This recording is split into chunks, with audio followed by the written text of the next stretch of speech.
Pak-Mei Kung Fu, also spelled Bak-Mei, is a southern Chinese martial art known for its explosive power, compact movements, and unique blending of internal and external principles, with Hakka heritage supposedly coming from the south of China. Origins and legendary founder. Pak-Mei, meaning white eyebrow, is traditionally attributed to a legendary monk of the same name. According with one version, Pak-Mei was one of the 5 elders who survived the destruction of the southern Shaolin Temple by the Qin dynasty. The 5 elders, including Ng Mui, Ji Sin, Feng Du Duc, Miao Hin, and Pak-Mei, were said to be grandmasters who went on to develop their own styles after the fall of the temple.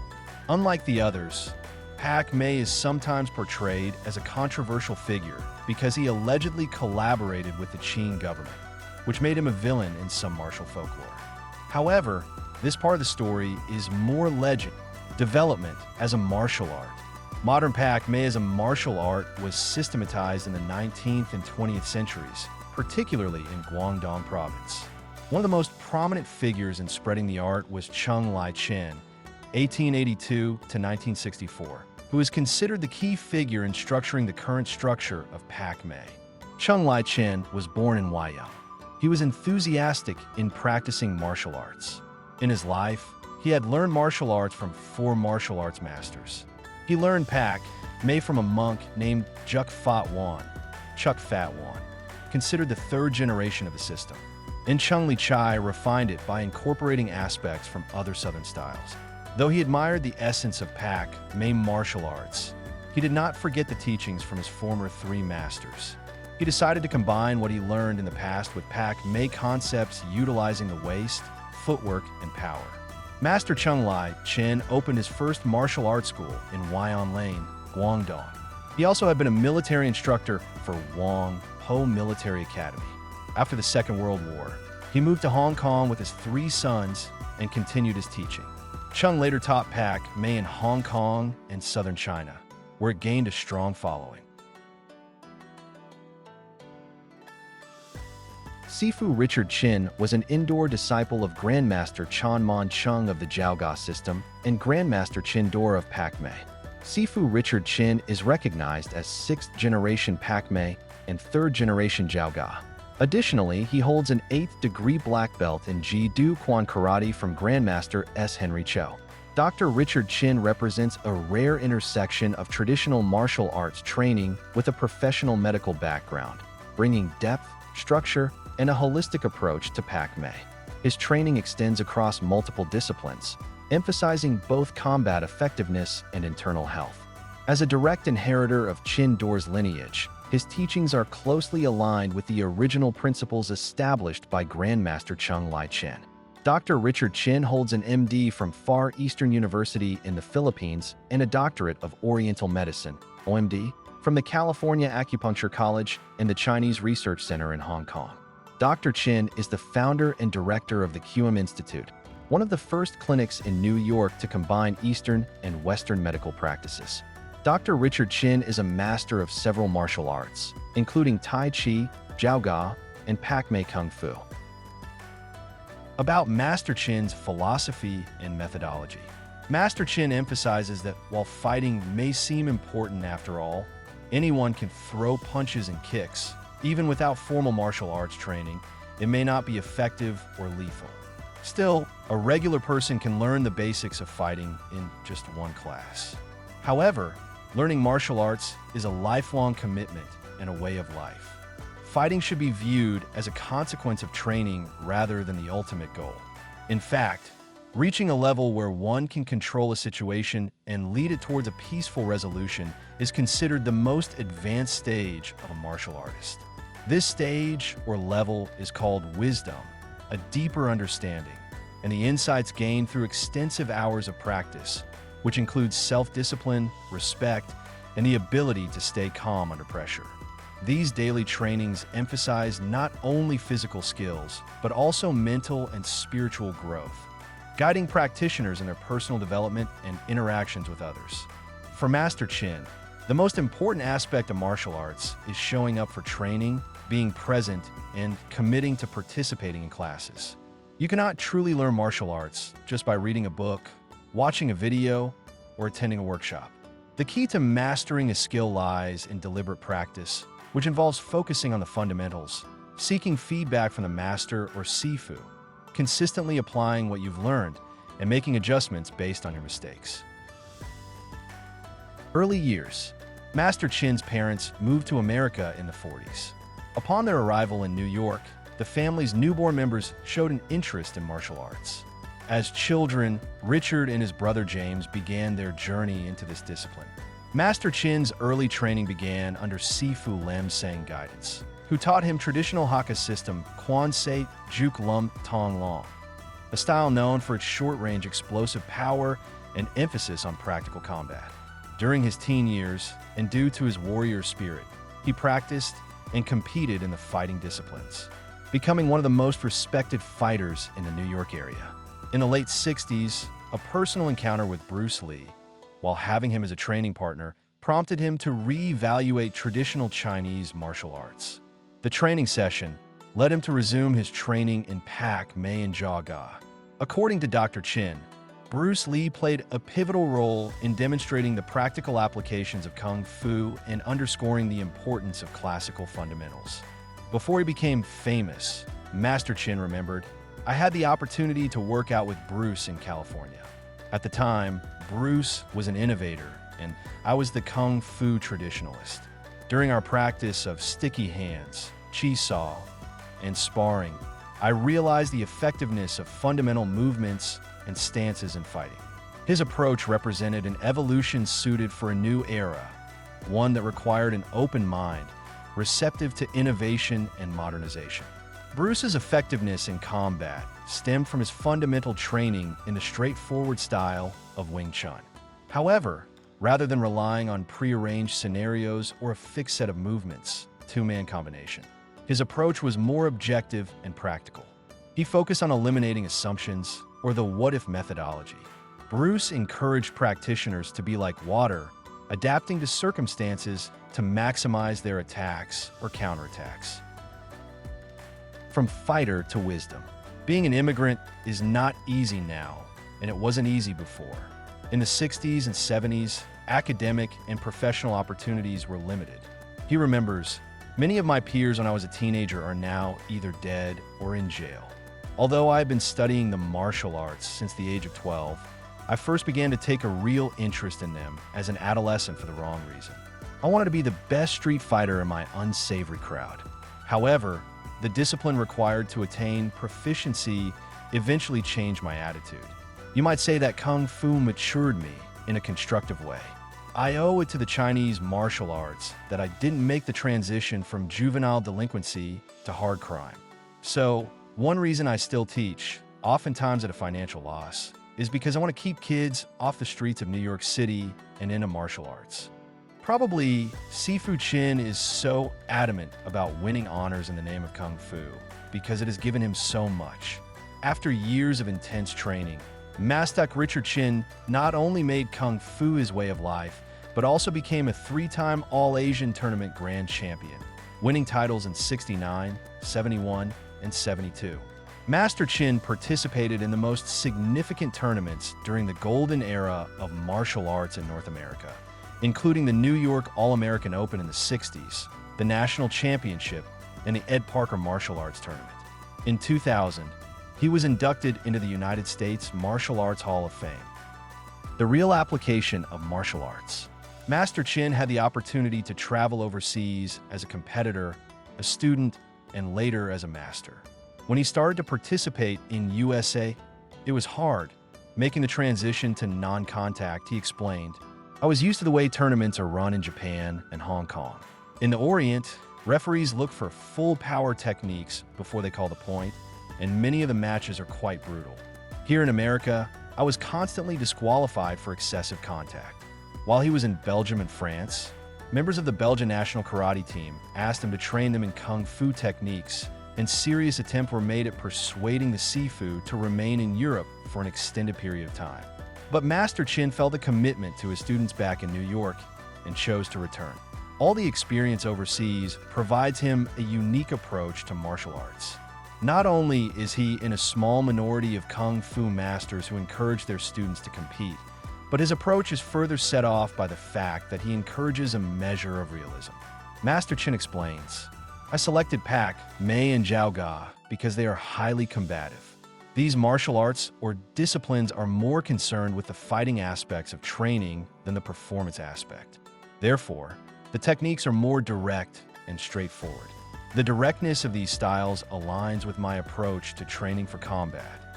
I teach my students a whole variety of methods for flexibility and physical conditioning, but strongly advocate that they use a few fundamental techniques in combat, because excellent basic techniques will always prevail over flashy maneuvers. The weapons I instruct them to concentrate on are, for example, the reverse punch, the lunge punch, and the sliding front kick, all tempered by good timing and effective counterattacking. Explaining that Pak-Mei and Jow Gah are Southern Chinese combat systems whose primary objective is fighting efficiency, Sifu Chin reported that many advanced forms of these styles are not as aesthetically oriented as most Northern Chinese styles. Pak-Mei and Jow Gah do not have many of the flashy, acrobatic, but questionably effective techniques that characterize systems of Northern China, he said. You might say that these systems are martial arts stripped down to the basics, but extremely effective. Sifu Chin recognizes the value of sparring in tournament competition, believing that sparring develops timing, a sense for distance, confidence, and that it is the closest possible simulation of actual combat. Even though he had a rebellious spirit in his early years, Sifu Chin does not consider himself an outright heretic. Tradition holds significant importance in his Kwon training school. While free sparring is an invaluable supplement to a student's training, Sifu Chin explains, the basics, forms, and realistic self-defense drills are equally essential. Every technique in a form is like a letter, Sifu Chin elaborates. The first stage for a student is to learn the alphabet so they can later form words. The second stage, being able to formulate words, relates to performing the individual techniques well. The third stage involves being proficient enough in forming words to create sentences, which is analogous to developing a fighting strategy. The ultimate goal of forms training is to elevate the student to a level where they can devise the syntax of free fighting. It is similar to the study of music, Sifu Chin continues, reinforcing his analogy. At the first level, you learn individual notes. The second level involves practicing scales, and the third level is about improvising music. Clearly, you cannot reach the third stage without mastering the first two levels. Although I am a traditionalist regarding forms, training, and many teaching methods, I'm also a universalist. I don't see these views as contradictory because all martial arts must evolve, incorporating beneficial elements into what is time-tested. The very existence of Jow Gah, a style created at the turn of the century by combining techniques from Hungar, Choi Li Fut, and Northern Shaolin, demonstrates that all martial arts can grow constructively. Any style can be effective. The crucial factor is how the teacher presents the material. Moreover, I don't believe in strictly hard or soft styles. All systems have elements of both. Dr. Chin expressed his concerns about the soft styles that have gained popularity through an overemphasis on and false mystification of qi. Qi is a life force that exists within us all, he insists. The Chinese translation for qi is breath, and it can be understood physiologically as a biochemical force involving blood circulation and electrochemical impulses. However, it is definitely not magic, as many would have the public believe. This mysticism surrounding qi undermines the credibility of Chinese martial arts, just as secret training and the inaccessibility of Kung Fu once did. Despite his fierce loyalty to Chinese martial arts, Dr. Chin feels that many Tai Chi Kung Fu instructors mislead themselves regarding the concept of Qi Kung. He points out that many pseudo-martial art schools today lack discipline, common sense, and realistic training, as well as a sense of pride in their institutions. I've been trying to instill a fierce sense of pride in the student body of the Asian Martial Arts Studio over the past 10 years. Frankly, I am attempting to restore the good name that Kung Fu deserves. Another issue undermining the integrity of Kung Fu according to Chin, is all the nonsense about secret and inscrutably deadly techniques. He emphasizes the only secret to mastering fighting is hard training, discipline, and dedication. Why Master and Doctor? Dr. Chin masterfully weaves together his medical training with the ancient wisdom of martial arts, integrating martial energy applications, oriental healing, and a holistic approach to wellness into both his teaching and clinical practice. Martial arts and Chinese medicine complement each other beautifully, sharing a profound philosophical and energetic worldview that emphasizes balance, the harmonious flow of energy, qi, and the vital connection between mind and body. Dr. Chin passionately explains that both disciplines offer a comprehensive pathway to achieving body balance and health, fostering an overall sense of well-being. A deep understanding of the body's mechanics and energy flow is essential for preventing injuries and ensuring effective treatment, particularly since many martial artists encounter injuries during their practice. To this end, complementary medicine practices, such as acupuncture and herbal remedies, are seamlessly incorporated into martial arts routines, enhancing training and expediting recovery. Grounded in these principles, Dr. Chin, known affectionately as Master Chin, emphasizes that body movement is a symphony of the entire kinetic chain, beginning with precise foot alignment, carefully chosen leg stances, and impeccable posture. Stance training fortifies the muscles, tendons, and ligaments that form the body's foundational support system, particularly in the ankles, knees, hips, and waist. At the same time, strong posture strengthens core muscles and promotes a well-aligned spine. As practitioners transition between different stances and movements, they reinforce joint stability across all axes of movement. Holding a stance for extended periods builds stamina, and when paired with deep, controlled breathing, it significantly enhances blood oxygenation.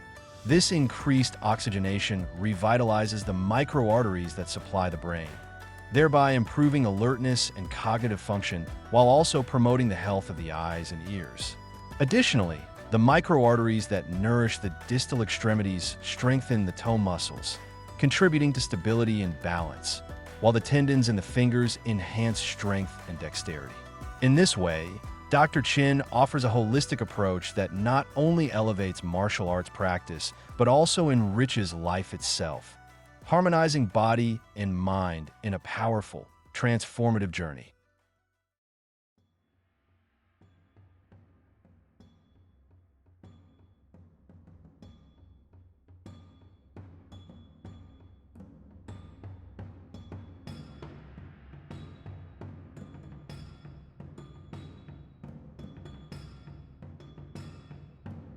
Let's talk about the butterfly knives, or war dip do. Means the reason why it's called the butterfly knife, because the two blades represent like the wings of a butterfly. So the butterfly knives are a favorite weapon of the southern styles, where the northern styles favor the sword, especially the double-edged sword. Both styles use the saber or double saber, but the northern style especially like the double-edged sword. So in the South, the butterfly knives became very popular for many reasons, especially with the Hakka styles, more so than, let's say, the Gah styles, because in the Hakka styles, it's close in short range. The butterfly knives represent the yin and yang aspect. Offense, defense, one move, simultaneous move of block and strike and counter. We'll explain more of this in the application aspect of it. Now, in the form, you'll see the twirling, twisting of the blade. So one of the reasons why it's so popular is the versatility of the butterfly knife.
let's go to the application of it.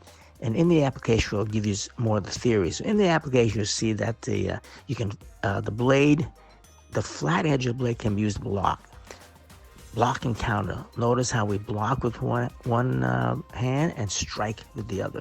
So simultaneously block and counter, which fits in with the Pak-Mei principle of the Jow Gah principles of simultaneous using 2 hands, 2 feet, striking at the same time. Offense, defense, striking at the same time. One will block, one will counter, or they're interchangeable. A block can be a counter, or a counter can be a block. Notice the use of, in the application, use of the side of the blade to block, using the back of the blade, the hook, and the handle to strike. So it's a very, very versatile weapon. And based on the principles of yin and yang, one hand goes out, one comes back, simultaneously striking. So it's a very useful weapon, but it's it is complicated to use, like any other weapon.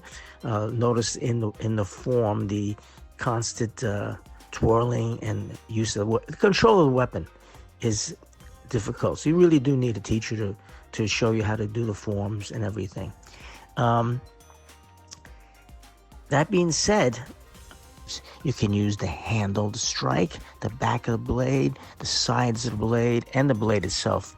And it's a cutting weapon, not a stabbing weapon. So it's slicing, blocking, slicing. The other reason is in everyday life, it's a better concealed weapon. You can carry it, and it looks like a kitchen knife or a meat cleaver. So if somebody would stop you, you can say, well, I'm a cook, I'm going to work. Where if it's a sword, that'd be very difficult to explain. Right, okay? He's too strong. What you want to do is again, overhand. He'll go that way. All right, so it's like this. Okay? It's like this. Okay? All right? If you do that, he's big. He's big. He'll kill you. Okay? Yeah, if you have a heavy club, that's a double more. So you gotta come in, boom, just sit. That's great. Right.